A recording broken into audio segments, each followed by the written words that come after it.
আজকে ৪৬ রাইমাবেলি গন্ডাতির সাথে বিভিন্ন রাজনৈতিক দল থেকে 400 ভোটার ত্রিপুরামথা পার্টিতে যোগদান করেছেন। তারা ত্রিপুরামথার শাখা সংগঠন TCF এর অন্তর্ভুক্ত হবেন এবং ত্রিপুরা রাজ্যের বিভিন্ন জায়গায় আমাদের সংগঠনকে শক্তিশালী করার লক্ষ্যে আমরা কাজ করছি এবং আমাদের বিভিন্ন জায়গায় যোগদান সভাগুলো হচ্ছে।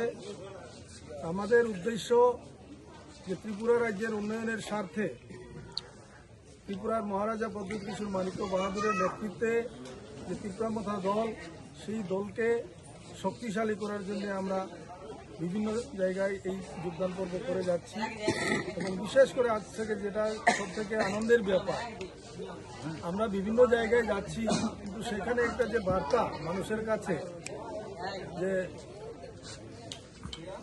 বাঙালিরা কি ত্রিপুরামথা করবে নাকি, এমন একটা কথা আমি তো বিভিন্ন জায়গায় এই কথাটা শুনি। কিন্তু মহারাজা ওনার উদ্দেশ্য প্রথমেই জানিয়ে দিয়েছে যে একটা শাখা সংগঠন নন ট্রাইবালসের জন্য গঠন করে দিয়েছে এবং বিগত বিধানসভায় সেটার প্রমাণও উনি দেখিয়ে দিয়েছেন যে নন ট্রাইবেল ক্যান্ডিডেট দিয়েছেন, তার মধ্যে সব সম্প্রদায়কে অন্তর্ভুক্ত করেছেন।